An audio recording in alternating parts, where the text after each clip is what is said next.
Encounter with kit కార్యక్రమానికి స్వాగతం. నా పేరు కిట్టు. ఎన్కౌంటర్ విత్ కిట్టు కార్యక్రమం ద్వారా అనేక మంది ప్రముఖుల్ని, రాజకీయ నాయకుల్ని, విద్యావేత్తల్ని, వ్యాపారవేత్తల్ని, సీనియర్ జర్నలిస్టులు సైతం కూడా మీ ముందుకు తీసుకొచ్చాను. వారి యొక్క అంతరంగం ఆవిష్కరించే ప్రయత్నం చేశాను. కానీ మొట్టమొదటిసారి 2 తెలుగు రాష్ట్రాల్లో ఆ పేరు తెలియని జర్నలిస్ట్ ఉండరు. అయితే అనేక సంవత్సరాలుగా చీకటిలో ఉంటూ జర్నలిస్టులు సైతం, రాజకీయ నాయకుల్ని, సమాజంలో పేరు ప్రతిష్టలు ఉన్న ప్రముఖులు సైతమే ఆయన టార్గెట్ చేస్తూ ఉన్నారు. వాళ్ళపై పచ్చిగా రాతలు రాస్తూ ఉన్నారు. ఆ రాతలు చూసిన ఎంతోమంది మానసికంగా వేదన చెందుతూ ఉన్నారు. ఆయనే ప్రజాప్రస్థానం ఎడిటర్ శివప్రసాద్ పట్నాయక్. గత కొన్నేళ్లుగా చీకటి సామ్రాజ్యంలో ఉంటూ ఒక చక్రవర్తిగా ఫీల్ అవుతూ పచ్చిగా పిచ్చి రాతలు రాస్తున్న శివప్రసాద్ని మీ ముందుకు తీసుకొచ్చే ప్రయత్నం చేస్తుంది ట్రూత్ న్యూస్ ఛానల్. నమస్కారం పట్నాయక్ గారు. నమస్కారం గిట్టి గారు, బాగున్నారా? బాగున్నాను సార్. చెప్పండి సార్. ఎక్కడున్నారు ప్రస్తుతం? ఎక్కడున్నారు? ఉత్తరప్రదేశ్ లక్నో. అంటే అక్కడ మీకు దాక్కోవడానికి బాగుందా? సేఫ్ ప్లేస్ అది? దాక్కుంటున్నాను అనేది మీ అభిప్రాయం అండి. నేను ఆర్మీ ట్రైనింగ్ తీసుకుంటున్నాను, ఫిజికల్ ట్రైనింగ్ తీసుకుంటున్నాను. నేను ఆర్మీ ట్రైనింగ్ తీసుకుంటున్నారా? అంటే జర్నలిజం అయిపోయింది, ఇప్పుడు ఆర్మీకి వెళ్తున్నారా? జర్నలిజం చేశానని కానీ, లేదా నేను జర్నలిస్ట్ అని కానీ మీకు ఎవరు చెప్పారు? మీరు రాసే రాతలు చెప్తా ఉన్నాయి కదా, మీరే చెప్తున్నారు. ప్రజాప్రస్థానం ఎడిటర్ ఇన్ చీఫ్ అంటున్నారు కదా. ఎడిటర్ ఇన్ చీఫ్ అనేది ఒక హోదా తప్ప నేను జర్నలిస్ట్ గా ఎప్పుడు ఫీల్ అవ్వలేదు. నేను జర్నలిస్ట్ అని చెప్పి ఎప్పుడు రాయలేదు. నేను ఎప్పుడు జర్నలిస్ట్ గా నన్ను ప్రమోట్ చేసుకునే ప్రయత్నం అయితే నేను చేయలేదు. నేను ఒక కామెంట్, మీ పత్రిక అనుకుంటున్న పాంప్లెంట్ లో మీరు రాసే రాతలు ఎవరు రాస్తున్నారు? మీరు కదా రాసే. మీకు అది కనబడుతుంది. అది మీ విమర్శో సద్విమర్శో, అది మీ వ్యక్తిగత అంశం, అది నాకు అనవసరం.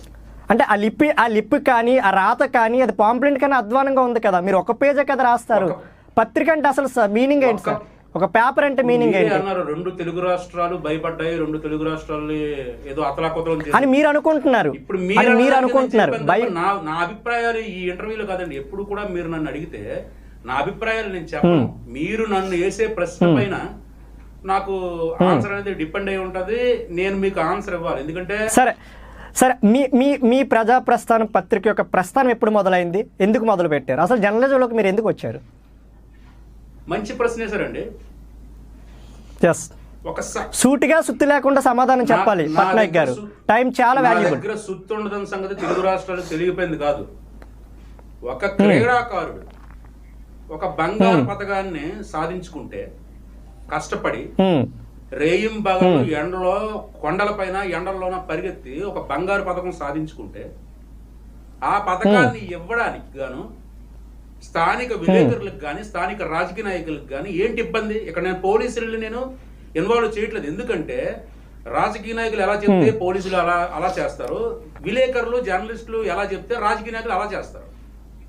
సో ఇక్కడ ఏంటంటే నా దృష్టిలో నా న్యాయస్థానంలో ప్రథమ నిందితులు పాత్రికేయులే. కొందరు, అందరు పాత్రికేయులు నేను అన్నండి, మహానుభావులు ఉన్నారు పాత్రికేయులు చాలా మంది. కొందరు పాత్రికేయులు మటుకు చాలా క్రిమినల్స్ లాగా వాళ్ళు ఫీల్ అవుతూ ఉంటారు. వాళ్ళ రాజకీయాలు, వాళ్ళ పద్ధతులు, లేదంటే ఇంకొకటి అది వాళ్ళ అభిప్రాయం. ఏంటంటే ఎవరు పైకి రాకూడదు, లేదంటే ఎవరు ఏమి చేయకూడదు అన్నట్టు వాళ్ళు ఏదో మెమోలు. అంటే మీరు జర్నలిస్టులు మీ ప్రధాన టార్గెటా? సమాజం చెడిపోవడానికి ముఖ్య కారణం జర్నలిస్ట్ అంటే మీ రాతలతో చెప్పండి, నన్ను మాట్లాడినామండి.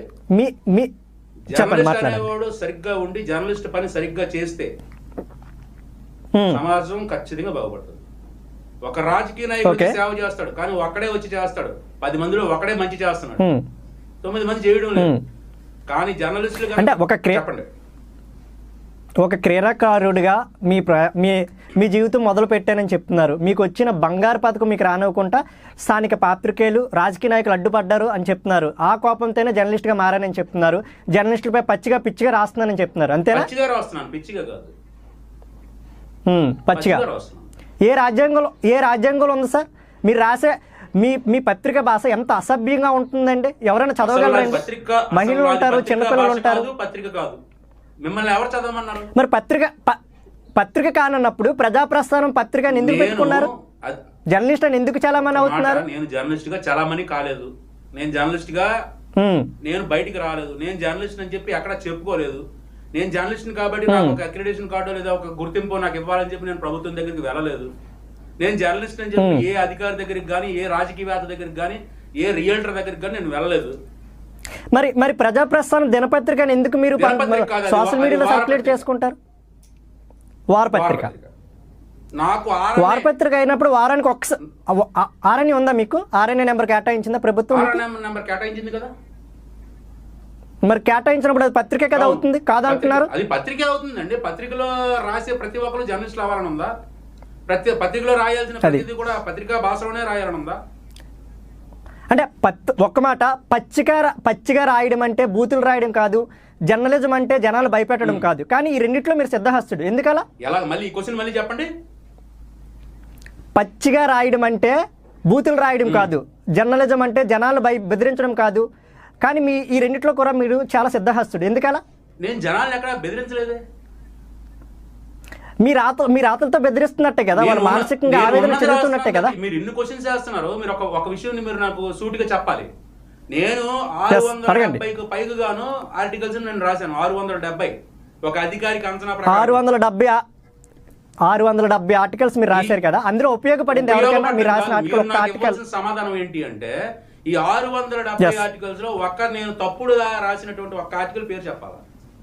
నేను అసత్యాలు రాసినటువంటి ఒక్క ఆర్టికల్ మీరు తీసుకొని రావాలి. మహిళా జర్నలిస్టులను మీరు టార్గెట్ చేస్తా ఉన్నారు. దానికి సంబంధించి మీ కేవలం మహిళా జర్నలిస్టులు కూడా మీరు టార్గెట్ చేశారు. ఆ పేర్లు నేను చెప్పను. పేర్లు చెప్పొద్దులేండి. పేర్లు చెప్తే ఈ వీడియో ఎవరు చూడరు. మహిళలే. ఒక మాట దానిపై మీపై కేసులు నమోదు చేశారు, మిమ్మల్ని అరెస్ట్ కూడా చేశారు. ఎందుకు కేసులు నమోదయ్యాయి మీపై? ఇంతమంది జర్నలిస్టులు ఉంటుండగా శివప్రసాద్ పట్నాయక్ పైన ఎందుకు ఇన్ని కేసులు నమోదు అవుతున్నాయి? ఒక శివప్రసాద్ పట్నాయక్ ఎందుకు? నేను జర్నలిస్ట్ కాను కాబట్టి నా పైన కేసులు నమోదయ్యాయి. మీరు ఒప్పుకుంటున్నారా? లక్షల మంది చూస్తున్నారు ఇంటర్వ్యూ, మీరు జర్నలిస్ట్ కాదని ఒప్పుకుంటున్నారా? చెప్పి నేను ఇప్పుడు కాదు, గత 6 ఏళ్ళు బట్టి నేను చెప్తూనే ఉన్నాను, నేను జర్నలిస్ట్ కాదు. మరి జర్నలిస్ట్ కానప్పుడు జర్నలిస్టులపై మీరు ఎందుకు రాతలు రాస్తున్నారు? మీరు జర్నలిస్ట్ కాదు కదా, మీకు ఏం అధికారం ఉంది రాయడానికి? రాజ్యాంగంలో నేను ఒక పౌరుడిని. తప్పు చేస్తే ప్రశ్నించే హక్కు ప్రతి పౌరుడికి ఉంది. అందులో మనం అంటే పట్నాయక్ గారు మాట్లాడట్లేదు. ఎందుకంటే మీరు మాట్లాడండి, కాకపోతే ప్రశ్నకి సమాధానం సరిగా రాకపోతే జనం చిరాకు పడతారు. చెప్పండి. ఒక సమాధానం చెప్పండి. యుద్ధం చేయాలి అంటే అవినీతి పైనో లేకపోతే అనిశ్చితి పైనో మనం ఎదురు తిరగాలి అంటే ఒక ఆయుధం ఈ రోజుల్లో అవసరం ఖచ్చితంగా ఉంది. ఆయుధం ప్రజాప్రస్థానం అదనుకోండి. నేను ఆయుధం పట్టుకొని చేస్తున్నాను తప్పించి అది పత్రికగా నేను ఎప్పుడు ఫీల్ అవ్వలేదు. మీరు ఫీల్ అవుతున్నారేమో, అది పత్రిక కాదు. సరే మీరు పత్రిక కాదని మీరు అంటున్నారు, పత్రిక అని మేము అంటున్నాము. 670 ఆర్టికల్స్ మీరు రాశారు అంటున్నారు. అంటే 2013లో మీ ప్రజాప్రస్థానం మొదలు పెట్టిన దగ్గర నుంచి రాశారు అంటున్నారు. 2013లో ఇది మొదలు పెట్టామంటే నేను రాసింది 2015 ఆగస్టు 26వ తేదీ నుంచి. ఓకే, 2015 ఆగస్టు 26న మీ మొదటి ఆర్టికల్ బయటకు ప్రచురించారు. ఏంటి అది మొదటి ఆర్టికల్? పతనం వంచిన పాత్రికేయం. మొట్టమొదటిసారిగా నేను రాసింది, నేను నా పత్రికలో ఫ్రంట్ పేజ్గా ఫస్ట్ ఆర్టికల్ నేను పబ్లిష్ చేసింది పతనం వంచున పాత్రికేయం. పాత్రికేయం అనేది పతనం. ఎక్కడి నుంచి పబ్లిష్ చేశారు? అది ఎక్కడి నుంచి పబ్లిష్ చేశారు? అర్థం కాలేదు. ఎక్కడ, ఏ జిల్లా నుంచి అది పబ్లిష్ చేశారు? విశాఖ. ఆ తర్వాత ఎందుకు మీరు అజ్ఞాతంలోకి వెళ్ళిపోయారు? ఈరోజు శివప్రసాద్ పట్నాయక్ ఎలా ఉంటారో ఎవరికీ తెలియదు. మీది ఒక ఫోటో మాత్రమే మీ ప్రజాప్రస్థానంలో సర్క్యులేట్ అవుతూ ఉంది. మొదటి నుంచి కూడా ఒక్క ఫోటో ఉంది. మీరు ఎలా ఉంటారనేది ఒక్క ఫోటో లేదు, మీరు ఎలా ఉంటారనేది ఒక వీడియో లేదు. ఈరోజు ట్రూత్ను సాహసం చేస్తుందని చెప్పాలి. ఎందుకంటే మిమ్మల్ని వీడియో రూపంలో లక్షలాది మందికి చూపిస్తూ ఉన్నాం. ఈరోజు జనాలకు తెలియాలి పట్నాయక్ ఎలా ఉంటాడని, జర్నలిస్టులకు తెలియాలి పట్నాయక్ ఎలా ఉంటాడని, అధికారులకు తెలియాలి పట్నాయక్ ఎలా ఉంటుందని. కానీ మీ ముఖం చూస్తే సరిపోదు సార్, మీ నుంచి నిజాలు మాత్రమే రావాలి, నిజాలు మాత్రమే చెప్తారని అనుకుంటున్నాం. మేము ఎప్పుడు నిజాలే మాట్లాడతాం, నిజంతోనే మేము ట్రావెల్ చేస్తాం. కానీ మీ భాష నాకు నచ్చట్లేదు. ఒక యువ జర్నలిస్ట్గా మిమ్మల్ని అభిమానించే వ్యక్తిగా చెప్తా ఉన్నా, నేను మాత్రమే కాదు, తెలుగు రాష్ట్రాల్లో ఎంతోమంది జర్నలిస్టులు మిమ్మల్ని అభినందిస్తున్నారు, ఎంతోమంది జర్నలిస్టులు మిమ్మల్ని వ్యతిరేకిస్తున్నారు. ఎందుకంటే అసభ్య పదజాలం వాడకూడదు, కానీ మీరు వాడుతున్నారు. ఎందుకలా? ఏ రాజ్యాంగంలో ఉందో చెప్పండి అసభ్య పదజాలం వాడదు? సరే, జర్నలిస్టులు తప్పు చేశారు, ఓకే. అంటే ఆ భాష ఏంటి సార్? అంటే అలాగే మాట్లాడడం నాకు వచ్చు. చూసిన వాళ్ళు చూస్తారు, భాష అంటే చూడండి, తీసుకునే వాళ్ళు తీసుకోండి, లేదంటే మా ఆర్టికల్స్ చదవడం మానేయండి. అంటే మీరు విశాఖ జిల్లాలోనే కాదు, రాష్ట్రంలో ఉన్న ప్రముఖ జర్నలిస్టులు అందరినీ కూడా మీరు టార్గెట్ చేశారు. అంటే మీరు ఏమైనా పతివ్రత? మీరు ఏ తప్పు చేయలేదా? నేను చేసిన తప్పులు 2 చెప్పండి. తప్పు చేయకుండా పట్నాకి ఎందుకు చీకట్లోకి వెళ్ళాడు? ఒక్క మాట చెప్పండి. మాలో ధైర్యంగా మీరు ఎందుకు బయట తిరగలేకపోతున్నారు? క్వశ్చన్ చేస్తూ మీరు స్కిప్ అయిపోతున్నారు. ఒక క్వశ్చన్ వేసేటప్పుడు ఒక క్వశ్చన్ పైన మీరు నిలబడి ఉండండి. మీకు 5 క్వశ్చన్లు అని చెప్పాను నేను. సరే సార్, 12 వేశారు. ఇంటర్వ్యూ అంటే ఎలా ఉంటుంది? మీకు అజ్ఞాతం కోసం కావాలా? మీరు అజ్ఞాతం కోసం అడగండి, నేను దానికోసం చెప్తాను. రైట్, చెప్పండి. అయితే ఈరోజు మీరు అజ్ఞాతంలో నుంచి శివప్రసాద్ పట్నాయక్ అనే వ్యక్తి అసలు అజ్ఞాతంలోకి ఎందుకు వెళ్ళాడు? నేను చిన్నప్పటి నుంచి కూడా నా రాష్ట్రంలో కానీ నా జిల్లాలో కానీ నేను లేను.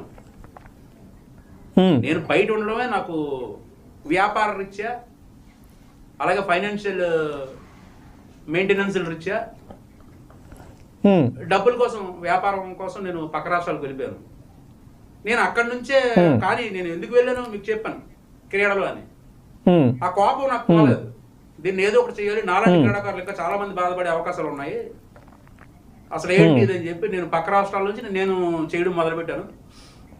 నేను మొదటిగా నేను బెంగళూరు నుంచి మొదలుపెట్టాను, తర్వాత గోవా నుంచి మొదలుపెట్టాను, తర్వాత పూణే నుంచి మొదలుపెట్టాను, హైదరాబాద్ నుంచి మొదలుపెట్టాను, విజయవాడ నుంచి మొదలుపెట్టాను, తిరుపతి నుంచి మొదలుపెట్టాను, విశాఖపట్నం అప్పుడప్పుడు వస్తూ ఉంటాను. అక్కడ నుంచి నేను చేస్తున్నా, నేను ఎవరికి కనపడను, నేను చేస్తూ ఉంటాను. ఇక అజ్ఞాతం అజ్ఞాతం అజ్ఞాతం మీరు అంటున్నారు. నాలా చేసేవాడు ఎవడైనా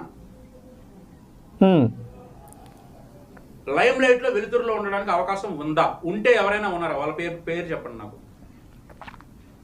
అవకాశం ఉందా అని మీరు అంటున్నారు. ఈరోజు అనేక మంది జర్నలిస్టులు ఉన్నారు, వాళ్ళు ఏమో అనేక కుంభకోణాలు రాస్తా ఉన్నారు. ఈరోజు ఒక ప్రముఖ జర్నలిస్ట్, ఒక మాట, విశాఖకు చెందిన ఒక ప్రముఖ జర్నలిస్ట్ ఉన్నారు. తన పదునైన ప్రశ్నలు అడుగుతూ ఉంటారు పెద్ద పెద్ద రాజకీయ నాయకులు కూడా. ఆయన ధైర్యంగా తిరుగుతూ ఉన్నారు. అనేక కుంభకోణాలు బయటపెట్టిన జర్నలిస్టులు ధైర్యంగా తిరుగుతూ ఉన్నారు. అనేక అవినీతి ఆరోపణలు ఎదుర్కొంటున్న రాజకీయ నాయకుల్ని చెమటలు పట్టించి, తమ రాతలతో చెమటలు పట్టించిన జర్నలిస్టులు ధైర్యంగా తిరుగుతూ ఉన్నారు. ఒక పట్నాయక్ ఎందుకు ధైర్యంగా తిరగట్లేదు అనేది అనేక మంది ప్రశ్న. అది నా ప్రశ్న మాత్రమే కాదు. కోసం మీరు అడగొద్దు. ఎందుకు అంటే అడిగే హక్కు మీకు ఉంది. ఈరోజు అడిగిన దానికి వచ్చారు, కానీ నా ధైర్యం చూస్తే తట్టుకోలేరు. ఫస్ట్ థింగ్, ఓకే, నేను ఇలా చీకట్లో ఉంటూ చీకటి నుంచి నేను చేయడమే అందరికి చాలా శ్రేయస్కరం. నేను వినండి, మాట్లాడినవ్వండి, చెప్పండి. నేను ప్రజాస్వామ్య బద్ధంగా కాదు, ప్రజాస్వామ్యబద్ధంగా నేను గాని వెలుతురులోకి వస్తే వెలుతురులో వాళ్ళంతా చీకట్లోకి పరిగెడతారు. పట్నాయక్ గారు, ఓకే రైట్. మరి ఒక కుటుంబం యొక్క విలువ తెలుసా మీకు? బంధాల యొక్క విలువ తెలుసా మీకు? తెలీదు. ఓకే, ఈరోజు మీరు జర్నలిస్టుల మీద రాస్తున్నారు, ఓకే, ఎందుకంటే వాళ్ళు తప్పు చేస్తున్నారు, మీరు నిజాయితీగా రాస్తున్నారు అనుకుందాం, మీరు జర్నలిస్టులందరికీ గాడ్ ఫాదర్ అనుకుందాం. మరి అటువంటి సమయంలో వారి యొక్క కుటుంబ సభ్యుల గురించి మీరు అసభ్యంగా రాయడం వల్ల వాళ్ళు రోడ్ల మీద తిరగలరండి. ఆడబిడ్డల గురించి మీరు అంతా,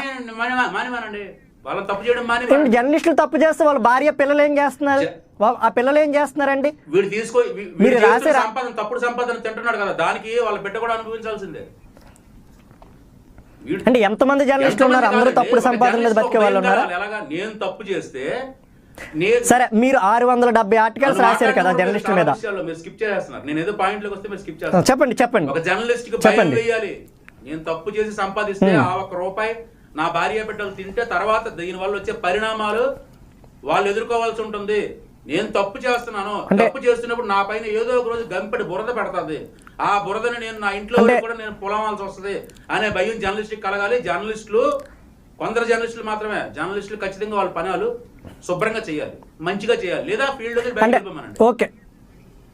ఓకే, మీరు అలా రాస్తున్నారు, జర్నలిస్టులు తప్పు చేస్తున్నారు కాబట్టి మీరు రాస్తున్నారు. మీ రాతలతో వాళ్ళు మారారా? కనీసం ఒక్క జర్నలిస్ట్ అయినా మారారా? 670 ఆర్టికల్స్ రాశారని మీరు చెప్తున్నారు కదా, మీ రాతలకు భయపడిపోయి జర్నలిస్టులు అవినీతి చేయడం మానేశారా? ఎలా చెప్పగలరు 20% మారారని? నేను పేర్లు చెప్పలేను, చెప్పమంటే ఆలోచించి చెప్పాలి, వద్దు. 20% మారారు. కొందరు సీనియర్ జర్నలిస్టులు అని మీరు అనుకుంటున్నారు. నేను అనుకోవడం అంటే నేను అనుకునేదే కదా నేను మీకు చెప్పాలి. ఇప్పుడు అంటే ఒక మాట పట్నాయక్ గారు, మీరు అంటున్నారా? మార్పు అనేది ఉండొచ్చు, కానీ పూర్తి స్థాయిలో మార్పు లేదు. 20% అని మీరు చెప్తున్నారు. 20% మారారు. కొందరు సీనియర్ జర్నలిస్టులు సిగ్గుపడి ఫీల్డ్ కూడా వదిలేశారు. అంటే మీ రాత్రికి భయపడి జర్నలిస్టులు మారిపోయారు, ఫీల్డ్ కూడా వదిలేశారు. నా ప్రయత్నం నేను చేశాను, వాళ్ళకి అర్థం అవ్వాల్సింది వాళ్ళకి అర్థమైంది, వాళ్ళలో అది మార్పు వచ్చింది. అది నా వల్ల అయితే కాదు, నేనేం మార్చలేను. అంటే నేను ఎవరిని మార్చలేను. విశాఖకి చెందిన ఒక ప్రముఖ జర్నలిస్ట్ నేత అండదండలతోనే పట్నాయక్ రెచ్చిపోతున్నాడు. అనేక కేసుల నుంచి పట్నాయక్ని కూడా ఆయన బయట పెట్టారు అనే ఆరోపణలు కూడా ఉన్నాయి. అంటే పట్నాయక్ ఎవరో ఒకరు చెప్తే రాస్తాడా? ఇప్పుడు సొంతంగా రాసే దమ్ము ధైర్యం లేదా? ఇవ్వబోయే సమాధానాన్ని మీరు స్కిప్ చేయకుండా, కట్ చేయకుండా, క్రాప్ చేయకుండా మీరు పెడతారా? నేను ముందే చెప్పాను, నేను ఏ క్వశ్చన్ కూడా స్కిప్ చేయకుండా, కనీసం బీప్ సౌండ్ వేయకుండా, ఎడిటింగ్ చేయకుండా ప్లే చేస్తానని నాకు ఆ ధైర్యం ఉంది. సమాధానం చెప్పే ధైర్యం ఉంది, నేను చెప్పండి. నాకు నచ్చదు. క్వశ్చన్ క్లియర్ గా వేయండి, ఆన్సర్ ఇస్తాను. పేరు చెప్పను. అంటే ఏం లేదు, విశాఖకు చెందిన ఒక ప్రముఖ జర్నలిస్ట్ నేత అండదండలు పట్నాయక్ పుష్కలంగా ఉన్నాయి. అనేక కేసుల నుంచి పట్నాయక్ని కూడా ఆయనే తప్పించారు. ఆయన అండతోనే పట్నాయక్ అందరిపై అసత్య కథనాలు ప్రచారం చేస్తున్నారు. వాదులు కూడా విశాఖలో ఉన్నాయి. నేను ఒప్పుకోను. ఎందుకంటే 670లో ఒక కథనం మీకు చెప్పమని పట్నాయక్ గారు మీరు పట్నాయక్ గారు మీరు ఇప్పుడు మీ ఆ పత్రిక కూడా నేను మీకు చూపిస్తాను. 3 నెలల క్రితం మీరు ఒక right once again I repeat, మీ ప్రజా ప్రస్థానంలోనే మీరు మీ కలంతో రాసింది ఒకటి క్లియర్గా నేను చెప్తా. మీరు ఒకటే చెప్పారు, విశాఖలో ఉన్న ప్రముఖ జర్నలిస్టులపై నేను స్వతహాగా రాయలేదు, ఒక వ్యక్తి చెప్తేనే రాసానని మీరే చెప్పారు. మీ పత్రికలో చెప్పారు. కాదంటారు, అది అబద్ధం అంటారు. అంటే ఎవరో రైట్ పాయింట్కి వచ్చారు. ఎవరో చెప్తేనే పట్నాయక్ రాశారు. అంటే పట్నాయక్ నిజానిజాలు తెలుసుకోకుండా రాస్తారా? తెలుసుకునే రాసాం. ఒకరు చెప్పారు ఇలా ఉంది, అంటే మరి ఒకరు చెప్పారు ఇలా ఉందని. నిజమా కాదో మా డెస్క్ మేము పంపించాం. మేము ఎప్పుడు కూడా ఇంతే, మాకంటూ ఒక ఇంటెలిజెన్స్ ఉంది. మాకు ఒక సమాచారం వచ్చింది అనుకోండి, రాగానే మేము అదేదో రాసాము. ఒక సమాచారం వస్తే 15 రోజులు తీసుకుంటాం. మేము 15 రోజులు ఇన్వెస్టిగేషన్ అవుతుంది. దానిపైన నిజం అని చెప్పి కన్ఫర్మ్ అయితే రాస్తాం.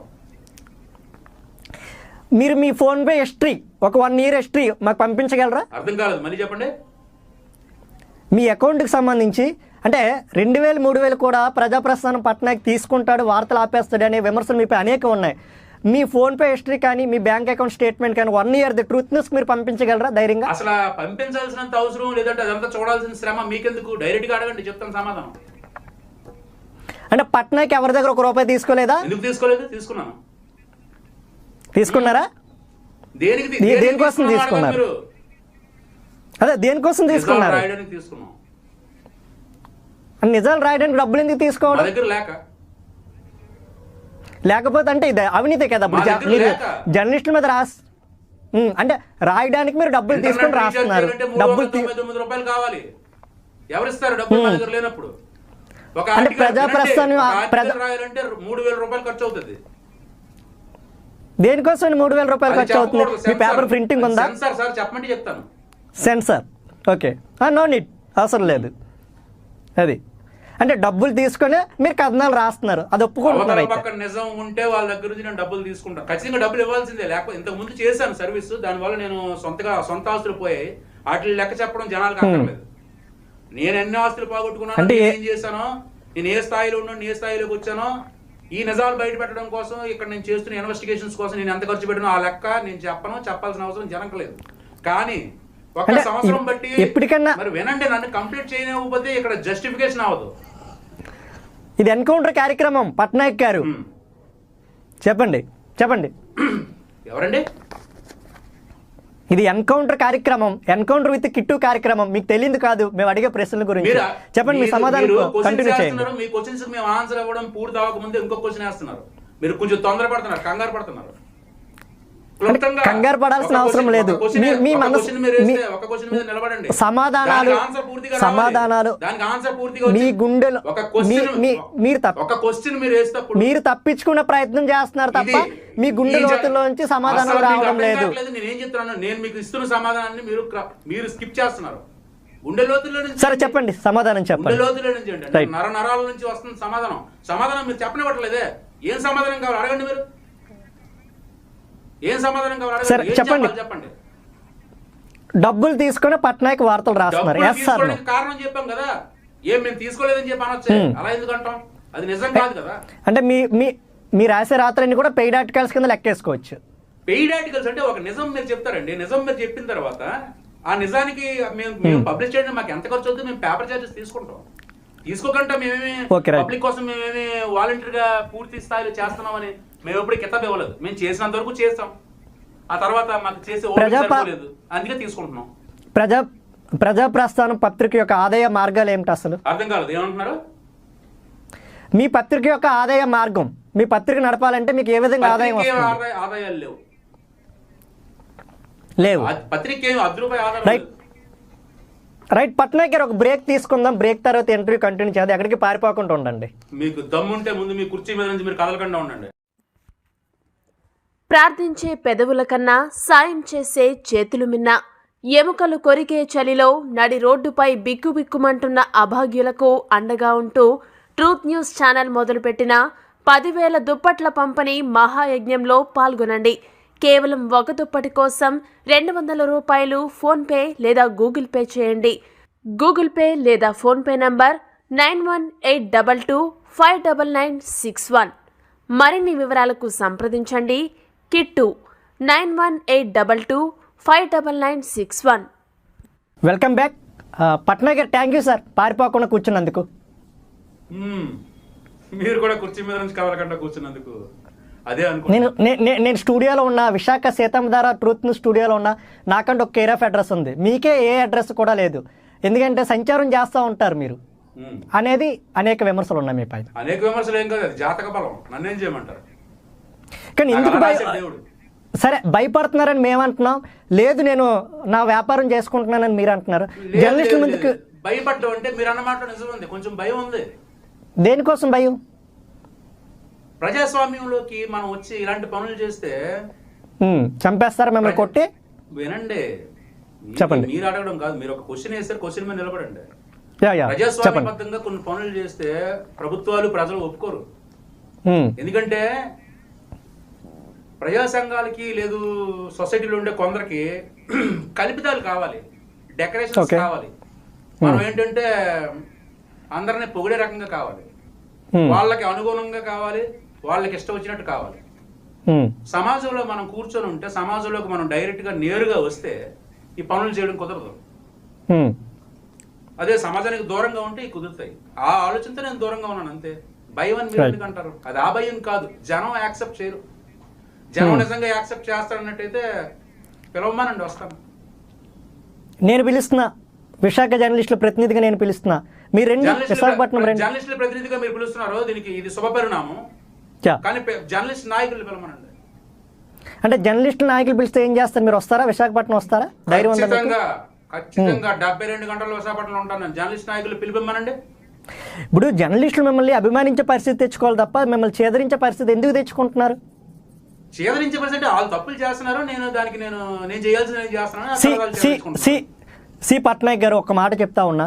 ఈరోజు మీరు సోషల్ మీడియా ఎంత డెవలప్ అయిందో మీకు తెలియదు కాదు. ఒకప్పుడు పత్రిక కానీ పెద్ద పెద్ద ఛానల్స్కి ఉన్న ఆదరణ ఈరోజు సోషల్ మీడియాకు ఉంది. మీరు ఒక పేపర్ పెట్టిన క్షణాల్లో అది కొన్ని వేల లక్షల గ్రూపులకు షేర్ అవుతూ ఉంది. ఒక్కసారి మీ పేపర్ గ్రూపులో వదిలిన తర్వాత దాన్ని మీరు వెనక్కి తీసుకోగలరా? తీసుకోవాల్సిన అవసరం నాకేంటి? లేదు. అవసరం ఉంటే నేను ఎందుకు వదులుతాను? లేదు. Okay, right. దానివల్ల జర్నలిస్టులకు ఎంత విలువ తగ్గిపోతుంది. నిజంగా నిజాయితీగా పనిచేసే జర్నలిస్టులు కూడా బయట సమాజంలో తిరగలేకపోతున్నారు. మీరు ఆతలు అంటే ఒక జర్నలిస్ట్ మీరు టార్గెట్ చేయడం వల్ల జర్నలిస్టులు అంటే సమాజంలో గౌరవ మర్యాదలు తగ్గిపోతూ ఉన్నాయి. అధికారుల దగ్గర చులకనవుతా ఉన్నారు, రాజకీయ నాయకుల దగ్గర చులకనవుతా ఉన్నారు. ఒక్క విషయం, మీలో మీరే రాసుకుంటున్నారు, ఇంకా మీరు మా అవినీతిని ఏం బయట పెడతారు అనే వేలో వాళ్ళు ఆలోచిస్తూ ఉన్నారు. గౌరవం తగ్గుతా ఉంది. మీరు నిజంగా అలా ఆలోచించిన లేదు. ఈ రోజు మీకు ఈ క్వశ్చన్ నాకెందుకు వేస్తారు మీరు? మేము రాసిన దాని వల్ల నిజంగా వాళ్ళు ఇబ్బంది పడకపోయినట్టయితే వాళ్ళ సమాధానం ఎందుకు ఇస్తారు? లేదా నా కోసం ఎందుకు అనుకోవాలి, నా కోసం ఎందుకు ఆలోచించాలి? ఇప్పుడు ఇంతమంది జర్నలిస్టులు ఉన్నారు, నన్ను వదిలేయచ్చు కదా. తెలుగు రాష్ట్రాల్లో ఇంతమంది జర్నలిస్టులు ఉంటుండగా ఒక శివప్రసాద్ పట్నాయక్ ఎందుకు ఈ అసభ్య పదజాలం వాడుతూ ఉన్నారు? మీరు రాయండి, రాతలు రాయండి, ఖచ్చితంగా స్వాగతం. మీరు నిజాలు రాయండి సార్. మీరు నిజాలు మంట ఉందంటే మంట వస్తే అలాగే ఉంటది. జర్నలిస్ట్ కి మంట వస్తే అలా ఉండదు, సామాన్యుడికి మంట వస్తే అలాగే ఉంటది. నేను మరొకసారి అడుగుతున్నా, ఈరోజు జర్నలిస్టుల కుటుంబం వల్ల ఏం చేస్తున్నాయి, వారి పిల్లలు ఏం చేస్తా ఉన్నారు? వాళ్ళు బయట తిరగొద్దా? సభ్య సమాజంలో తలెత్తుకొని తిరగొద్దా? మీరు జర్నలిస్టులకు తప్పులు చేయడం మానేమనండి. నేను చెప్తున్నాను అందరికి, పాత్రికేయాన్ని పద్ధతిగా వాడండి. పాత్రికేయం ఎవడ కింద ఊడిగం కాదు. మీరు బయటకు వచ్చి చెప్పండి సార్. మీరు జర్నలిస్టుల నిజాయితీ గురించి మాట్లాడుతూ ఉన్నారు. ఎక్కడో చీకట్లో కూర్చొని మాట్లాడుతూ ఉన్నారు. రండి వైజాగ్ విజేఎఫ్ వచ్చి కూర్చొని మాట్లాడండి. మీరు విజేఎఫ్ ప్రెస్ మీట్ ఎవరు ఆహ్వానం పలకరు, మీరు వచ్చి ప్రెస్ మీట్ పెట్టండి. నేను ధైర్యం భయం. మీరు చీకట్లోంచి బయటకు వస్తే మిమ్మల్ని పోలీసులు లోపలేస్తారని భయం. మీరు పచ్చిగా రాతలు రాశారు, వాళ్ళు కొడతారని భయం, చివరిగా మిమ్మల్ని చంపేస్తారని భయం. సరే, అది ఇప్పుడు మీ ఫీలింగ్స్ మీరు చెప్తున్నారు, ఓకే చెప్పండి. నా ఫీలింగ్ కాదు, ఇది లక్షల మంది ఫీలింగ్. చెప్పండి. నేనేమంటున్నాను తెలుసా, నా పైన 6 కేసులు ఉన్నాయి. ఎందుకు ఉన్నాయి సార్ 6 కేసులు? నన్ను పూర్తిగా మాట్లాడనివ్వట్లేదు మీరు. మీ ఈ 6 కేసుల గురించి మీరు ఎవరు మాట్లాడనివ్వట్లేదు మీరు. చెప్పండి. ఈ 6 కేసుల మీద కూడా పోలీసుల దగ్గర ఒక కేసు మీద కూడా డైరెక్ట్ గా వాళ్ళ దగ్గర ఆధారాలు లేవు. ఓకే, జర్నలిస్టులు వెళ్ళి పోలీసులకు ప్రెజర్ ఇస్తే వాళ్ళు తప్పనిసరి పరిస్థితుల్లో కేసులు నమోదు చేయాల్సి వచ్చింది తప్పించి ఏ కేసుకి ఆధారాలు ఉన్నాయో ఒక కేసు పేరు చెప్పండి, ఒక కేసు నెంబర్ చెప్పండి. విశాఖ సెంట్రల్ జైల్లో ఒక 3 నెలలు ఉన్నారా మొన్న మీరు? 36 రోజులు. సారీ, 36 రోజులు. ఎలా ఉంది అక్కడ ట్రీట్మెంట్? బాగా ట్రీట్ చేశారా లోపల మిమ్మల్ని? చాలా గౌరవించారు. ఖమ్మంలో కూడా మీపై అనేక కేసులు ఉన్నాయంటున్నారు, నిజమేనా? ఎలాగా? ఖమ్మంలో మీపై అనేక కేసులు ఉన్నాయంటున్నారు, వాస్తవమేనా? కాదు, ఒకే కేసుని 3 పోలీస్ స్టేషన్లలో పెట్టారు. ఓకే, అక్కడ ఒక సీనియర్ జర్నలిస్ట్ గారికి ఏం చేయాలో తెలియక ఒకే కేసుని 3 స్టేషన్లలో పెడితే 3 ఎఫ్ఐఆర్లు చేశారు. 3 ఎఫ్ఐఆర్లు. ఇప్పుడు మరి సిఐడి పోలీసులు మీకోసం ఎందుకు వెతుకుతున్నారు? ఒక ఐఏఎస్ అధికారిపై మీరు ఎందుకు పిచ్చిగా రాశారు? ఐఏఎస్ అధికారి చేసిన తప్పు కాబట్టి. అంటే ఐఏఎస్ అధికారులు కూడా మీరు వదలరా? దేశానికి ప్రధానమంత్రిని కూడా నేను వదలను, తప్పు చేస్తే, తప్పుకు దొరికితే. సుప్రీంకోర్టు మాజీ న్యాయమూర్తిని కూడా మీరు పచ్చిగా రాశారు, ఫ్యాక్ట్ అనేది? నా దగ్గర సాక్ష్యాలు ఉన్నాయి. ఆయన ఎందుకు కౌంటర్ చేయలేదు సాక్ష్యం బయట పెట్టమని? వాళ్ళు ఇప్పుడు చాలా మంది జర్నలిస్టులు కానీ రాజకీయ నాయకులు కానీ ఏమనుకుంటున్నారంటే, మీరేమనుకుంటున్నారంటే మిమ్మల్ని చూసి వాళ్ళు భయపడుతున్నారు అనుకుంటున్నారు. వాళ్ళు ఏమనుకుంటున్నారంటే మిమ్మల్ని చూసి ప్రెస్ మీట్ పెట్టాలి, నేను ఏం తప్పు చేశానని చెప్పి నా పైన ఎవరో ఒక పరిపక్వత లేని జర్నలిస్టు లేకపోతే ఏదో అనుకోవచ్చు. మీ పేపర్ పాంప్లెంట్ అనుకుంటా ఉన్నారు. నిలబడమన్నాను నేను, నిలబడమని చెప్పాను. ఎవరో పరిపక్వత లేని జర్నలిస్టు నా పైన ఏదో రాశారు కదా, ఆయన దగ్గర ఏం ఆధారాలు ఉన్నాయో ఆయన పెట్టాలి అని చెప్పి ఒక చిన్న ప్రెస్ మీట్ ఇవ్వలేదు. ఎందుకంటే సుప్రీం న్యాయమూర్తి గారు ఎందుకు ఇవ్వలేదు? మీరు బయటకు వచ్చి రాయండి సార్, మీరు ధైర్యంగా బయటకు వచ్చి కెమెరా ముందు రాయండి. రాశానో లోపల ఉండి రాశానో కాదు, నేను రాసిన దానిపైన ఆయన వివరణ ఇవ్వాలి కదా. మీరు ఎవరో తెలియదు, మీరు ఎక్కడ ఉంటారో తెలియదు. నేను ఎక్కడ ఉంటా? నన్ను పట్టుకోవాలంటే సిఐడికి ఏమైనా పెద్ద విషయమా? ఇంటెలిజెన్స్ పెద్ద విషయమా? సిఐడి పట్టుకున్నారు మిమ్మల్ని. డిపార్ట్మెంట్ నన్ను మనస్ఫూర్తిగా తలుచుకుంటే 3 నిమిషాల్లో పట్టుకుంటారు. గుర్తుపెట్టుకోండి, 3 నిమిషాల్లో పట్టుకుంటారు. రైట్. డిపార్ట్మెంట్ తెలుసు నేను రాస్తున్నది ఏంటో, నేను చేస్తున్నది ఏంటో. నేను లక్షల మందిగా ఓపెన్గా ఒక సవాల్ ఇసురుతా ఉన్నాను. మీరు ఈరోజు ట్రూత్ న్యూస్కి ఆన్లైన్లో, అంటే మీరు ఎక్కడున్నారు కూడా వాస్తవంగా మాకు తెలియదు, మేము ఎక్కడున్నాం అనేది క్లియర్గా లక్షల మందికి తెలుసు. మీరు ట్రూత్ న్యూస్ స్టూడియోకి వచ్చి ఇంటర్వ్యూ ఇచ్చే ధైర్యం మీకుందా? ఉంది. ఫ్యాక్ట్ ఒప్పుకుంటారా? మాట తప్పకూడదు పట్నాయక్ గారు. ధైర్యానికి బ్రాండ్ నేను అనుకుంటున్నారు. మీకు నన్ను లైవ్ లో చూసేటప్పుడు అర్థమవుతుంది నేనేంటో. నా ధైర్యం ప్రస్తుత సమాజానికి అంత మంచిది కాదు. ప్రస్తుత సమాజానికి, ప్రస్తుత జర్నలిస్టులకి, ప్రస్తుత నాయకులకి అంత మంచిది కాదు. నేనే వాళ్ళకి దూరంగా ఉంటున్నాను. ఎందుకంటే నేను బయటకు వచ్చి నా ధైర్యం నిజంగా చూపిస్తే వాళ్ళకంత ఆరోగ్యకరం కాదు, అంత క్షేమకరం కాదు. అలాగే వాళ్ళని అంతగా ఇబ్బంది పెట్టాల్సినంత అవసరం నాకు లేదు. నేను వాళ్ళకి చెప్తున్నాను, తప్పు జరుగుతుంది చూసుకోండి అని చెప్పి నేను చెప్తున్నాను. వాళ్ళు ఏదో రెక్టిఫై చేసుకుంటున్నారు, నాతో మాట్లాడుతున్నారు, ఫోన్ పేలు చేస్తున్నారు. మీరు అనుకుంటున్నారు ఏ రాజకీయ నాయకులు వార్తలు ఆపేస్తున్నారు. రాజకీయ నాయకుల గురించి ఏం చెప్పట్లేదు. కొంతమంది కాదు, మీరు నిజంగా మీరు కొంచెం ఒక పర్వాలేదు కదా, ట్రూత్ న్యూస్ అనేది పర్వాలేదు కదా, మీరు ఇన్వెస్టిగేషన్ చేసి ఫోన్ పే రికార్డ్స్ తీయండి. ఏ రాజకీయ నాయకుడికి నాకు లింకులు ఉన్నాయో, లేదంటే ఏ రాజకీయ నాయకుడు నాకు డబ్బులు వేసాడో ఒకటి పేరు చెప్పండి. నేను ఒక క్వశ్చన్ అడిగాను, స్కిప్ చేసే ప్రయత్నం చేశారు. విశాఖ మీరు వెళ్ళిపోయారు పక్కకి. స్కిప్ చేయలేదు నేను స్కిప్ చేయను. నేను ఇక్కడే కూర్చున్నా, అరగంట నుంచి ఇక్కడే కూర్చున్నా. మరి క్వశ్చన్ వేయండి. విశాఖలో వినిపిస్తుందా? మీకు వాయిస్ వినిపిస్తుందా? క్లియర్ గా వినపడుతుంది, చెప్పండి. విశాఖలో ప్రముఖ జర్నలిస్ట్ నేత అండదండలతోనే పట్నాయక్ రెచ్చిపోతా ఉన్నాడు. ఆయన అండదండలతోనే పట్నాయక్ అనేక కేసుల నుంచి తప్పించి తిరుగుతున్నాడు. ఆయనే పట్నాయక్కి ఆర్థికంగా అండగా నిలబడుతున్నాడు అనే విమర్శలు కూడా ఉన్నాయి. అది నిజమా కాదా? మీరు వేసిన 4 క్వశ్చన్లో 2 క్వశ్చన్లు కరెక్ట్, 2 క్వశ్చన్లు రాంగ్. క్లారిటీ కావాలి, సమాధానం కావాలి నాకు. నేను ఏం చెప్తాను మరి, క్లారిటీ ఒకటి మీకు సమాధానం ఎలా వస్తుంది? ఇది నేను మీకు ఇస్తాను, ప్రజలకి, నా ప్రజలకి, నా పాఠకులకి నేను చెప్తున్న సమాధానం ఇది. ఆయన అండదండలతో నేను రెచ్చిపోతాను అనేది అబద్ధం. ఎందుకంటే తేడా వస్తే నేనేంటో ఆయనకి తెలుసు, ఆయన వెనక రెండుకి తెలుసు. ఆయన నాకు అండదండలు ఇచ్చేంత స్థాయి అయింది కాదు. ఇంకొకటి ఏంటంటే ఆయన ఎప్పుడు కూడా తప్పుగా వెళ్ళమని చెప్పి ఎప్పుడు నాకు చెప్పలేదు. ఆయన నాకు ఎప్పుడు కూడా శాంతి శాంతి శాంతి అని చెప్పి నన్ను ఆయన కంట్రోల్ చేస్తూనే ఉన్నారు. కొంచెం నీ భాష సరళి మార్చు, జర్నలిస్టులకు విలువనే తగ్గిపోతుందని చెప్పి ఆయన నాకు అనేక సార్లు చెప్పి నన్ను ఈ మాత్రమేనా నేను ఇంకా కంట్రోల్లో ఉన్నానంటే కేవలం ఆయన నాకు మందలించినటువంటి మందలింపులు, ఆయన అండదండలతో నేను రెచ్చిపోతున్నాను. ఆయనే నన్ను కోర్టు కేసుల నుంచి బయటకు తీశారు అన్నది చాలా తప్పు. నన్ను కోర్టు కేసుల నుంచి ఆయన ఏం బయటకు తీయలేదు. నన్ను ప్రేరేపించేంత అండదండలు ఆయన ఎవరో ఇవ్వలేరు. ఆయన దగ్గర అంత అండదండలు లేవు. రైట్. వైజాగ్లో ఉన్న ప్రముఖ జర్నలిస్టులు అందరిపై కూడా అంటే వాళ్ళు అనేక పోరాటాలు చేశారు ప్రజల కోసం, అనేక అవినీతి కుంభకోణాలు బయట పెట్టారు. ఓకే, ఇప్పుడు తప్పు చేయని జర్నలిస్ట్ ఎవరున్నారు? మీరు చేయరా, నేను చేయనా, ఎవరున్నారు? అందరూ చిన్న చిన్న తప్పులు చేయని జర్నలిస్టులు అనేవారు లేరు. కాకపోతే ఇక్కడ ఒకటి క్లియర్గా అడుగుతున్నా పట్నాయక్ గారు, మీరు ఒక మాట చెప్పారు మీ పత్రికలోనే, ఒక వ్యక్తి చెప్తేనే వీళ్ళందరి గురించి నేను నా పత్రికలో తప్పుగా రాశానని మీరు ఒప్పుకున్నారు మీ పత్రికలో. ఆ మాటపై ఇప్పుడు నిలబడతారు. వ్యక్తి చెబితే అని కాదు, ఒక వ్యక్తి నాకు కొన్ని సమాచారాలు ఇస్తే, చెబితే కాదు సమాచారం ఇస్తారు. ఆ సమాచారంలో నిజం ఉందా లేదా అనేది నా ఇంటెలిజెన్స్ వర్గాలు అవి తేడతల్లం చేస్తాయి. ఇది నిజమే అని చెప్పి నా ఇంటెలిజెన్స్ నాకు ఫైనల్ ఫైల్ పంపించిన తర్వాత ఫైల్ నేను తీసుకుంటాను, అది వస్తే తప్ప చెబితే కాదు. ఎంతమంది ఉన్నారు మీ ప్రజాప్రస్థానం టీం? ఎంతమంది ఉన్నారు 2 తెలుగు రాష్ట్రాల్లో? మీలాగా వాళ్ళు 170 మందితో నేను మొదలు పెట్టాను 2015లో. 170 మందితో మొదలు పెట్టారు. ఓకే, 195 మంది ఉండొచ్చు అనధికారికంగా, నేను లెక్క పెట్టలేదు. వాళ్ళు మీకు మరొక ఆరోపణ ఉంది తెలుసా? మీ పేరు చెప్పుకొని వాళ్ళు లక్షల రూపాయలు దండుకుంటా ఉన్నారు. మీ వార్త ప్రజాప్రస్థానంలో వస్తుంది, ప్రజాప్రస్థానం రాకుండా ఉండాలంటే మాకు డబ్బులు ఇవ్వండి, మేము ప్రజాప్రస్థానం ప్రతినిధులు అని వాళ్ళు చెప్పుకొని తిరుగుతూ ఉన్నారు. మా దగ్గర కూడా పక్కా ఇన్ఫర్మేషన్ కూడా ఉంది. నిజమేనా? మీరు చెప్పింది నిజమే నేను అంటున్నాను. ఇన్ఫర్మేషన్ ఏంటి? మరి ఎవరైతే మా పేరు చెప్పి బెదిరించారో వాళ్ళు స్పాట్ లో అరెస్ట్ చేయాలి. ఎవరైతే మా పేరు చెప్పి బెదిరించారో మీరు పెట్టండి, మీరు కేసులు పెట్టండి.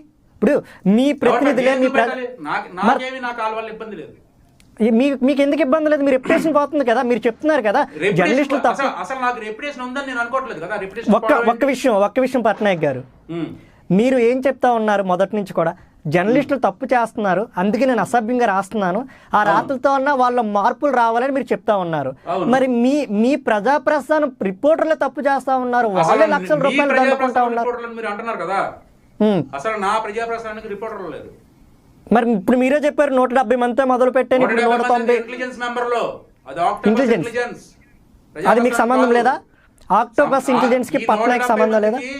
ఈ 170 మందికి మా పేరు చెప్పుకొని దందాలు చేసుకుంటున్న వాళ్ళకి సంబంధం లేదు. మా పేరు చెప్పుకొని ఎవరు దందాలు చేస్తున్నారో, ఎవరు దందాలు చేస్తున్నారో, ఎవరు వసూళ్ళకి పాల్పెట్టారో వాళ్ళ ఫోటోలు ఏంటి, వాళ్ళ పేర్లు అంటే మాకు కావాలి, ఇవ్వండి. ఇస్తే మీ పత్రిక రాస్తారా? మా ప్రజాప్రస్థానం పేరు చెప్పుకొని దండుకుంటున్న వారి గురించి నేను డీటెయిల్స్ ఇస్తే మీ పత్రికలో రాసే దమ్ముందా మీకు? అసలు నేను తప్పు చేస్తేనే నా కోసం నేను రాసుకుంటాను, ఎందుకు రాయను? నేను సిద్ధం. అంటే ఎదుటి వ్యక్తికి వేలెత్తి చూపే ముందు మీ వైపు 4 వేలు చూపిస్తుంది, ముందు అది మీరు గుర్తించాలి. పట్నాయక్ గారు ముందు ఒక మాట చెప్పనా మీకు? చెప్పండి. సమాధానం చెప్పే దమ్మున్నోడే ప్రశ్నించడం మొదలు పెట్టాలి. నేను సమాధానం చెప్పే దమ్ము నాకు ఉంది కాబట్టి నేను ప్రశ్నించడం మొదలు పెట్టాను. నా పని నేను చేస్తున్నాను. కానీ ఇది అక్రమ వసూళ్ళకు పాల్పడితే మా దగ్గర తీసుకొని రండి, మా నోటిఫికేషన్ లో పెట్టండి. ఓకే, ఏం చేస్తారు? వాళ్ళపై ఎటువంటి చర్యలు తీసుకుంటారా మీరు? చర్యలే ఉంది, అందరి మీద ఏ చర్యలు అయితే తీసుకుంటానో ఆ చర్యలే ఉంటాయి. అంటే ఈరోజు ట్రూత్ న్యూస్ రిపోర్టర్లు ఎవరు తప్పు చేసినా అది ఎండీగా నేను బాధ్యత తీసుకోవాలి. అక్కడ బ్రాండింగ్ అనేది ట్రూత్ న్యూస్ కి పోతుంది. మరి ప్రజాప్రస్థానం బ్రాండింగ్ రావడానికి కారణం పట్నాయక్. ఇది ఒక అడ్మినిస్ట్రేషన్ కాదు, ఇది ఒక సంస్థ కాదు, ఇది ఏది కాదు. ఇది నాయకుల మీద, తప్పుడు వ్యక్తుల మీద తిరగబడుతున్నటువంటి ఒక మిషన్ లో చాలా మంది వస్తారు, చాలా మంది పోతూ ఉంటారు. అంటే ప్రజా సంస్థలపై పోరాటం ఉండదు, కేవలం మీ టార్గెట్ సమాజంలో ఉన్న ప్రముఖులు, రాజకీయ నాయకులు, జర్నలిస్టులు. ఏ ప్రజలు మాకు కంప్లైంట్ ఇచ్చారు? మాకు ఫిర్యాదు ఏ ప్రజలైతే అంటే ఈరోజు అలా కాదు. పట్నాయక్ గారు ఒక మాట చెప్పండి. ప్రజలు ఏ సమస్యల మీద అయితే మాకు ఫిర్యాదులు ఇచ్చారో అవి మేము రాసాం. వాటి వల్ల అన్ని ప్రభుత్వాలు ఇబ్బందులు పడ్డాయి, అధికారులు చాలా మంది జైలు. ప్రభుత్వాలు కూలిపోయా? ఇబ్బందులు పడ్డాయంటే ఇబ్బందులు పడ్డాయి. ఎందుకు కూలిపోతాయి? ప్రజాభీష్టం మేరకు ఎన్నిక అయినటువంటి ప్రభుత్వాలు ఎవరు కోల్చలేరు. అది జరగదు, ఇది ప్రజాస్వామ్యం. ఇది అంటే ఒక మాట సార్, ప్రజలు ఓటేసిన తర్వాత మళ్ళీ మనం కూడా దింపలేం. అంటే జర్నలిజం అంటే ఏంటి? ప్రజలు చెప్తేనే మీరు స్పందిస్తారా? మీరు వ్యక్తిగతంగా మీరు స్పందించరా? మాకు తెలియదు. జర్నలిజం అంటే మాకు తెలియదు. జర్నలిజం అంటే మీకు తెలియకుండానే మీరు పత్రిక మొదలు పెట్టారా? ఈ కథనాలు రాస్తా ఉన్నారా? తెలియకుండానే మొదలు పెట్టాను నేను. అంటే ప్రజా సంస్థలు మీరు పక్కన పెట్టినట్టే. ప్రస్తుతం మీకు ఏంటంటే ఎవరైనా ఫిర్యాదు చేస్తే, నేను జర్నలిస్ట్ కాదండి. నాకు ప్రజలు ఎవరైనా వాళ్ళకి జరిగిన అన్యాయం నాకు చెప్తే దాని మీద నేను స్పందిస్తాను అంతే తప్ప నేను ప్రజా సమస్యల కోసం నేను వచ్చాను అనడానికి, లేదా నాకేదో నాయకత్వం కావాలి, లేదా నన్ను ఏదో లీడర్ చేయండి అని ఇవన్నీ నాకు నచ్చవు. నాయకత్వం పట్నాయక్ టార్గెట్ ఎవరంటే సమాజంలో ఉన్న ప్రముఖులు, జర్నలిస్టులు. ఎవడు తప్పు చేస్తే వాడే. జర్నలిస్టులు తప్పు చేస్తే జర్నలిస్టులే. ఒక జర్నలిస్టుల మీద రాసామా మేము? ఇంకెవరిపైన రాయలేదా? అంటే ఆ భాష మార్చే ప్రయత్నం చేయరా మీరు? ఇంకా ఇప్పటికీ కూడా మారరా? ఇంతమంది చెప్తాను మేము మార్చగలం. మేము రాయడం మొదలు చాలా అందంగా ఉంటుంది. రాయండి, అదే విధంగా రాయండి. కానీ మేము మార్చం. మేము ఎలాగే ఉంటాం, మేము ఎలాగే రాస్తాం. తప్పు చేసి ఎలాగే రాస్తాం. అంటే ఇంట్లో ఉన్న మహిళలు కూడా మీరు రోడ్డు మీదకి లాగుతున్నారు కదా మీరు రాత్రులతో. తప్పు చేస్తే రాస్తాం. మహిళలు ఎక్కడ తప్పు చేస్తున్నారు? ఈ రోజు ఒక జర్నలిస్ట్ తప్పు చేస్తే వాళ్ళ భార్య గురించి రాస్తున్నారు, వాళ్ళ పిల్లల గురించి రాస్తున్నారు. ఎవరినైతే మేము బయటకు లేగామో వాళ్ళు తప్పు చేశారు. వాళ్ళు తప్పు చేశారు. వాళ్ళని వచ్చి ఏదో ఒక యూట్యూబ్ లో లేదు, కాకపోతే మీ దగ్గరే కూర్చొని ఒక ప్రోగ్రామ్ ఇవ్వనండి. మానసికంగా అలా కాదు పట్నాయక్ గారు. వినాలి, మీరు వింటం లేదండి, మీరు వినాలి. చెప్పండి చెప్పండి. ఎవరి మీద అయితే మేము తప్పుడు వార్త రాసామో, ఏ స్త్రీల మీద, మహిళా మూర్తుల మీద ఎవరి మీద అయితే మేము రాసామో వాళ్ళని వచ్చి మేము ముందు కూర్చొని మీకు ఇంటర్వ్యూ ఇవ్వమనండి. వాళ్ళు ఏం తప్పు చేశారో మేము డిస్ప్లే పెడతాం. అంటే ఆధారాలు లేకుండా మేము ఎవరిని ముట్టుకోలేదు. సరే, మరొక మాట అడుగుతా ఉన్నా. ఈరోజు జర్నలిస్టుల మీద మీరు రాస్తా ఉన్నారు, వాళ్ళు చేసిన ఒకటో రెండో తప్పులకి. మరి వాళ్ళు ఎన్నో కుంభకోణాలు బయట పెట్టారు కదా, వాళ్ళ వల్ల ఎంతో మందికి న్యాయం జరిగింది కదా ప్రజలకి. వాళ్ళు కూడా ఎంతో బాగా పనిచేశారు కదా, మరి మీరు ఎందుకు పొగడరు వాళ్ళని? దానికి పొగడానికి వేరే సంస్థలు ఉన్నాయి కదా. అవార్డులు తీసుకుంటున్నారు, రివార్డులు తీసుకుంటున్నారు, లేదంటే సెట్టింగ్లు చేసుకొని షాల్వేలు కప్పించుకుంటున్నారు. ఏమి వినండి, మళ్ళీ మాట్లాడినవరండి. చెప్పండి. ఏమీ పేకపోయినా వెళ్ళి నేను సెన్సేషనల్ జర్నలిస్ట్ ని, నేనే చాలా గొప్ప కుంభకోణాలు వెలిగి తీశాను అని చెప్పి వీళ్ళకి వెళ్ళే చెప్పుకొని దుప్పట్లో షాల్వేలు కప్పించుకుంటున్నారు కదా. అది సరిపోద్ది. నేను ఎందుకు రాయడు? నేను రాయాలంటే అవతల వ్యక్తికి ఒక క్రెడిబిలిటీ ఉండాలి. ఓకే, ఒక క్రెడిబిలిటీ ఉండాలి, ఒక పద్ధతి ఉండాలి, ఒక మానవ మర్యాద ఉండాలి, ఒక ఎథిక్స్ కలిగినటువంటి వ్యక్తి అయి ఉండాలి. అప్పుడే మీరు రండి, మీకు దుప్పట్లో సాల్వాలు కప్తారు. మాకు వద్దవి. మాకు కావాలనుకుంటే ఈ పాటికి నా దగ్గర ఒక 500 ఉన్నాం. 500 దుప్పట్లో 500 సాల్వాలు ఉంటాయి. ఎప్పటికీ కూడా చీకట్లోనే ఉంటానంటారు తప్ప వెలుగులోకి రారు, బయటకు వచ్చి వార్తలు రాయరు. రేపు ఉదయం ఏం జరగాలో నిర్ణయించవలసింది ఈ రోజు రాత్రి. అంటే చీకటి. రేపు ఉదయం ఏం జరగాలో నిర్ణయించాలంటే ఈ రోజు రాత్రి నిర్ణయించాలి. మీరు ఎన్నన్నా చెప్పండి, మీరు రాసే రాతలకి గౌరవం ఉండాలన్నా, మీకు గౌరవం దక్కాలన్నా కూడా మీరు వెలుగులోకి వచ్చి సభ్య సమాజంలోకి వచ్చి తోటి జర్నలిస్టులతో తిరిగితేనే మీకు గౌరవం అనేది దక్కుతుంది. ఎక్కడ అడ్రస్ లేకుండా మీరు రాస్తే ఇంకెవరు భయపడతారు సార్? మీ రాతలు ఒకప్పుడు మీ రాతలు పనిచేయడం మొదలు పెట్టిన తర్వాత సమాజంలో మార్పు వస్తే అదే మాకు పెద్ద బహుమానం. అంటే ఓకే సార్, రైట్. మీరు అన్నట్టే ఒక జర్నలిస్ట్ నిజాయితీగా రాతలు రాస్తే ఆ జర్నలిస్ట్కి ఏమన్నా జరిగితే శివప్రసాద్ పట్నాయక్ అండగా ఉంటాడా? అంటే ఇప్పుడు మీరు దొరికిపోయారు, గుర్తుందా ఈ మాట? అంటే చెప్పండి. నిజాయితీగా ఉంటే ఆ జర్నలిస్ట్కి ఏదో ఒకటి జరుగుతుందని తెలుసు. మరి అలాంటప్పుడు మేము మరి అదే సొసైటీకి మేము దూరంగా ఉంటూ మేము ఎక్కడి నుంచి ఏదో జరుగుతుంది అంటే ఒక్క మాట ఒక జర్నలిస్ట్ నిజాయితీగా ఉన్నాడు అనుకోండి, ఆయనకి ఏ ప్రాబ్లం రాదా? ఏ ప్రాబ్లం రాదు కాబట్టి కదా నేను రావట్లేదు. జర్నలిస్టులకి మీరు నిజాయితీ జర్నలిస్ట్ అనకండి, మీరు నిజాయితీ జర్నలిస్ట్ అనొద్దు. నేనేమన్నాను? మీకు నా మాటలు వినపడటం లేదు. నేనేం మాట్లాడుతున్నాను చెప్పండి. చూస్తున్నారు ఇక్కడ. ఒక జర్నలిస్ట్ కే రక్షణ లేనప్పుడు కామన్ మ్యాన్ నేనంతా అంటున్నాను. మీకు అర్థమైందా? జర్నలిస్ట్ అని మీరే అంటారు, కామన్ మ్యాన్ అని మీరే అంటారు. మీరు ఏమనేది మీకే తెలియాలి. పరిపక్వత లేదని నేను అనుకోవట్లేదు. ఎందుకంటే మీరు చాలా మందిని మీరు ఎన్కౌంటర్ చేశారు. నేను ఏం చెప్తున్నానో మళ్ళీ చెప్తున్నాను, పాయింట్ నోట్ చేసుకోండి. నేను ఒకటి అడుగుతున్నాను సార్, ఫైనల్ గా లక్షల మంది రక్షణ లేనప్పుడు కామన్ మ్యాన్ ని నాకేమి రక్షణ ఉంది? నేను చచ్చిపోతే నా ఫ్యామిలీకి నష్టం లేదు, నాకు నష్టం లేదు. కాకపోతే కొందరు అవినీతి పరులు, కొందరు దుర్మార్గులు ఇంకా ప్రబలిపోతారు. చూడటం కోసం నేను బ్రతికి ఉండాలి, వాళ్ళంతా చూడటం కోసం నేను మిగిలి ఉండాలి. నేను మిగిలి ఉండాలంటే నేను కొంచెం దూరంగా ఉండాలి. అది నా జర్నీ. రైట్. ఉగాది టైంలో మీ పత్రికలో నేను ఇంకా కథనాలు ఆపేస్తున్నాను, పత్రిక ఆపేస్తున్నానని చెప్పిన వ్యక్తి మళ్ళీ ఎందుకు మొదలు పెట్టారు? అంటే మాట మీద నిలబడే నాకు అలా అనిపించింది, అలా రాశాను. అలా ఎలా మళ్ళీ రాస్తారండి? కోపం మీకు ఏదో వచ్చి మళ్ళీ రాస్తున్నాను. అంటే నా మీకు ఏది మాట అనిపిస్తుంది నాకు రాసేస్తారా? నా మీకు మాట ఏది అనిపిస్తుంది నాకు రాసేస్తారా? చెప్పారు. అంటే నేను అలాంటప్పుడు నా మీకు ఏం వ్యక్తిగత- విలువ ఉంటుంది? మీకు ఇంకేం గౌరవం ఉంటుంది? విలువ ఎందుకు మీ కావాలి? రాతలకి మీ విలువ మీ ఎవరికి రాతలకి ఏం కావాలి? గుర్తింపు ఉంటుంది? మాకు విలువలు అక్కర్లేదు. విలువలు ఎక్కడ ఉన్నాయి? విలువ ఇచ్చే వాళ్ళు ఎవరు? విలువ లేని వాళ్ళ? ఒక విలువ Right. లేని వ్యక్తుల దగ్గర నుంచి నాకు రైట్ విలువ రైట్ అక్కర్లేదు. రైట్ రైట్ పట్నాయక్ గారు, మళ్ళీ మీతో ఇది ఒకటే కాదు, సుమారు 5 ఎపిసోడ్లు చేసే ప్రయత్నం చేస్తాం. ఏదో ఒక ఎపిసోడ్లో మీరు మారి సభ్య సమాజంలోకి వస్తారు, జర్నలిస్టులపై పిచ్చిరాతలు ఆపేస్తారనే ఆశాభావం కూడా పిచ్చిరాతలు వ్యక్తం అని చెప్పి చేస్తా మీరు ఉన్నాం. పిచ్చి పిచ్చిగా మాట్లాడితే మీరు లాస్ట్ పిచ్చెక్కిపోతారు. అదొద్దు. పిచ్చి రాతలు ఏం Yes. కాదు అయ్యి, పచ్చి రైట్ రాతలు. ఆ ఏ రాత్రి అనేది జనాలకు తెలుసులేండి, జర్నలిస్టులు తెలుసులేండి. రైట్, జనాలకు థ్యాంక్ యూ తెలుసు, పట్నాయక్ గారు. తెలుసు కదా, మరి వాళ్ళు- పట్నాయక్ గారు వాళ్ళు ఇస్తారు పట్నాయక్ కదా, గారు వాళ్ళు ఇస్తారు, thank you judgment thank you. వాళ్ళు ఇస్తారు. ట్రూత్ న్యూస్ ద్వారా ఒక ప్రయత్నం చేస్తాం. కెమెరా ముందు మీకు మా అభ్యర్థన మన్నించుకు కెమెరా ముందుకు వచ్చినందుకు ధన్యవాదాలు. థ్యాంక్ యూ పట్నాయక్ గారు. ఎపిసోడ్ 2లో మళ్ళీ నిర్ణయించాల్సింది ప్రజలు. రైట్, వాళ్ళే నిర్ణయిస్తారు త్వరలో నిర్ణయించాల్సింది ఎవరేంటి అనేది. ప్రజలు. Right, thank you.